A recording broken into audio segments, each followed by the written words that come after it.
Assignment करेंगे। परमेश्वर अपने दास के द्वारा, अपने लोगों के द्वारा, अपने बच्चों के द्वारा वचन को भेजता है, लेकिन अगर हम उस पर चलने वाले ना बन सके तो हमारा सुनना व्यर्थ है।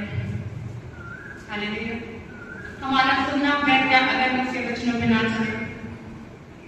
तो आज का मैं टॉपिक देखेंगे। आज का जो टॉपिक है जो खुदावंद ने मुझे दिया, मैं प्रार्थना कर रही थी परमेश्वर मैं क्या बोलूंगी, जाके क्या बोलूंगी, थोड़ा सा घबराहट हो रही थी क्या बोलूंगी, लेकिन परमेश्वर ने जो मुझे आज टॉपिक दिया वो मैं आप लोगों के सामने रखूंगा। मेरा बिलीव है कि आप इसके द्वारा अपने जीवन में बड़े आशीषों को देखोगे। सो टॉपिक है walk in the presence of God. Hallelujah. Walk in the presence of God. परमेश्वर की प्रेजेंस में, परमेश्वर की प्रेजेंस में रहना क्या है? आपको पता है परमेश्वर की हजूरी में रहना क्या होता है? हम संडे चर्च आते हैं, इट्स टू गुड। प्रार्थना करते हैं, टू गुड। वचन को पढ़ते हैं, वेरी गुड, टू गुड। लेकिन उसकी हजूरी में रहना क्या है? जब हम पाप से दूर रहेंगे, इस संसार के अभिलाषों से दूर रहेंगे, शरीर के अभिलाषों से दूर रहेंगे, जब हम पवित्रताई से रहते हैं, तो इसको कहते हैं परमेश्वर की प्रेजेंस में रहना। हालेलुया। इसी को कहते हैं परमेश्वर की प्रेजेंस में रहना। हम वचन पढ़ेंगे, अभी जैसे पढ़ा गया वचन उत्पत्ति उसका 39 चैप्टर एंड उसके 11 एंड 12 जो हमने पढ़ा पुराने नियम से रीडिंग में, हम उसके बाद फिर पढ़ेंगे उत्पत्ति 39 चैप्टर और उसका वर्स 11 एंड 12। लिखा है, एक दिन क्या हुआ कि यूसुफ अपना काम काज करने के लिए घर में गया और घर के सेवकों में से कोई भी घर के अंदर ना था।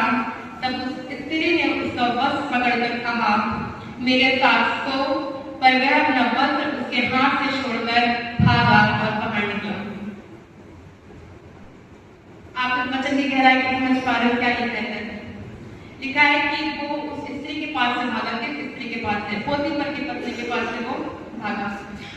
पोतीफर की पत्नी ने उसको ऑफर करा। क्या ऑफर करा? पाप। उसको ऑफर करा कि तू मेरे साथ सो। लेकिन वचन कहता है कि उसके पास एक अच्छी अपॉर्चुनिटी। देखा जाए तो यूसुफ के पास एक बहुत अच्छी अपॉर्चुनिटी थी। न ही घर पे सेवक थे, न ही घर पे राजा था, कोई नहीं था। लेकिन उसको पता है कि अगर मैं कमरे में बंद रह के भी कुछ करूंगा, मुझे कोई देख रहा है ना देख रहा, मेरे जिंदा परमेश्वर मुझे देख रहा है। हालेलुया। उसको पता है मैं कहीं भी कुछ भी करूं, मेरा परमेश्वर मुझे देख रहा है। वचन में लिखा है सेवक नहीं करते, वचन में लिखा है कि राजा क्या करते, लेकिन वो फिर भी अपना वस्त्र उसके हाथ में छोड़ के वहां से भागा। वचन कहता है फिर भी वो अपना वस्त्र उसके हाथ में छोड़ के भागा।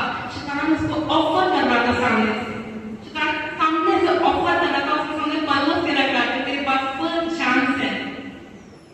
हो सकता है यूसुफ वो चांस को एक्सेप्ट कर ले, उस पाप के ऑफर को एक्सेप्ट कर सकता था, लेकिन उस समय यूसुफ ने उसको नेगलेक्ट किया। शैतान आज हमारे जीवनों में बहुत से सारे चीजों को हमारे सामने ऑफर करके रखता है, हमें ऑफर करता है, हमारे सामने परोस के रखता है, लेकिन हमारी जिम्मेदारी है कि क्या गलत है और क्या सही। अगर गलत है तो उसको नेगलेक्ट करें और अगर सही है तो उसको एक्सेप्ट करें। यूसुफ के पास चांस था, लेकिन उसने फिर भी उस पाप को नेगलेक्ट किया।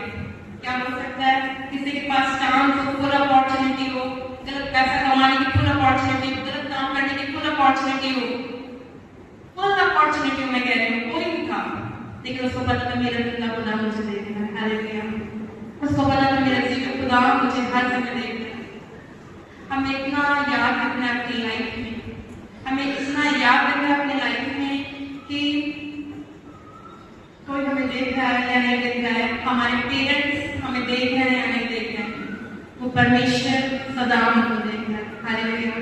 जब मैं अपने अकेले कमरे होती हूँ तो मुझे पता रहता है कि अगर मैं यहाँ कुछ सही करूंगी वो भी खुदा देख रहा है, और अगर कुछ गलत करेंगे तो वो भी परमेश्वर देख रहा है।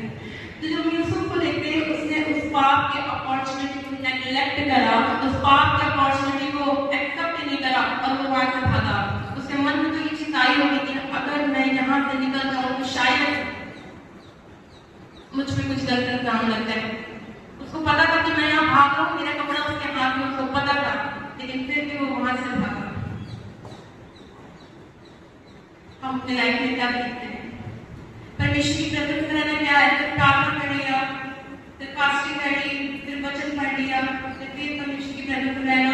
खुदावंद ने आपको चाहता है कि जब उन्होंने रिस्पॉन्सिबिलिटी पढ़ी तो क्या लिखा है? और धर्मियों से प्रेम करता है। कैसे धर्मियों से? जो उसकी हजूरी में, जो उसकी प्रेजेंस में पवित्रता के साथ करते हैं, जो उसकी हजूरी में पवित्रता के साथ बैठते हैं, परमेश्वर उनसे प्रेम करता है, परमेश्वर उनसे प्रसन्न होता है। So away from the sin, run away from the sin। जब आपको पता है आपके सामने कुछ गलत है, आप वहां से भागो। कुछ प्रीचर्स होते हैं कि नहीं मैं खड़ा रहूंगा, शैतान मुझे ले आ नहीं सकता। वचन कहता है कि अगर वो दीवार की समर्थी है, किसने पढ़ा है? सबने पढ़ा है। वचन कहता है तेरा विरोधी और भी समर्थी है। तेरा विरोधी है, अपने विरोधी को कमजोर मत समझिए, मत समझिए ठीक है मैं खड़ा हूँ, कोई बात नहीं, शैतान मुझे नहीं गिरा पाएगा। यूसुफ परमेश्वर का चुना हुआ था। यूसुफ कितना खड़ा रह सकता था, कहता था नहीं मैं भी राजा को वेट करूंगा, मैं भी सेवक रानी का वेट करूंगा, लेकिन क्या लिखा है? वो भागा। उसको पता था मैंने इस बाप के सामने खड़े नहीं रहना है, मुझे यहाँ खड़े नहीं रहना है। जब आपके सामने ऐसी कोई चीज, आपको जब कोई चीज ऐसी कोई ऑफर कर रहा है जो आपको पता है आपका आत्मा ट्राई कर रहा है, फिर विश्वास में आपको कह रहा है, ट्राई कर रहा है कि नहीं बेटा ये चीज गलत है, नहीं बेटा ये चीज गलत है, तो आपको वहां से दूरी बनानी है। और जब यूसुफ ने पाप से दूरी बनाई, उसको नेगलेक्ट किया, तो वचन कहता है जब पोतीफर की पत्नी ने उसके ऊपर एक दोष लगा दिया और वो जेल में डाल दिया, उसने जेल में रहना ठीक समझा पाप करने से अच्छा। हालेलुया। कई बार हम सोचते हैं कि नहीं हम इसके साथ काम करते हैं, ये तो हमारे साथ रहने वाला है, ये तो हमारा फैमिली मेंबर है, हमारा रिलेटिव है, हमारा फ्रेंड है, हम इसको कैसे गलत के लिए ना बोल सकते हैं, हम इसको कैसे कह सकते हैं गलत के लिए मना कैसे कर सकते हैं? ये तो हमारे साथ रहने वाला है, बुरा मान जाएगा, बुरा मान जाएगा।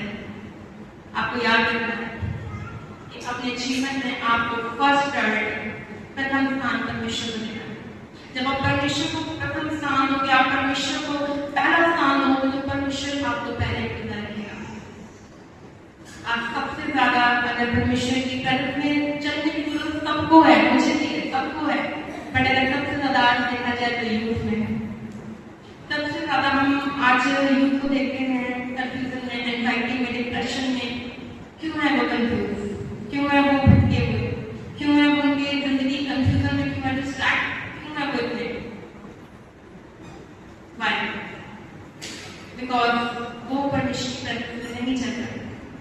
परमेश्वर की प्रेजेंस में रहना एक बहुत ही जरूरी बात है। जब हम चर्च से बाहर निकलते हैं वचन सुनते तो हम सोचते नहीं ठीक है जो भी है, परमेश्वर के वचन इतना क्या प्रायोरिटी है, इतना क्या इंपॉर्टेंस रखना है। आपको याद होना चाहिए ये वचन जीवन है,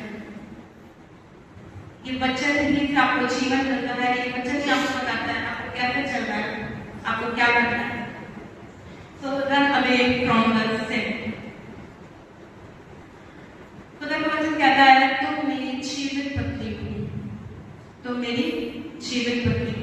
परमेश्वर ने आपको जीवित पत्री कहा है, परमेश्वर ने मुझे जीवित पत्री कहा, हम सबको जीवित पत्री कहा है।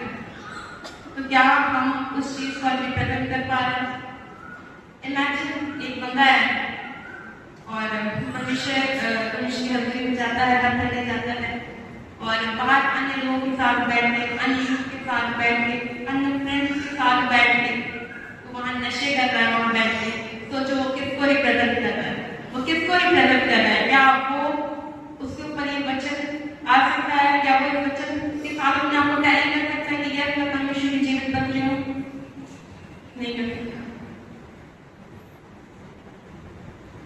वो यूथ जो परमेश्वर की हजूरी में रहता है, कहता है हाँ मैं क्रिश्चियन हूँ, हाँ मैं परमेश्वर का बेटा हूँ, I am a daughter of God, I am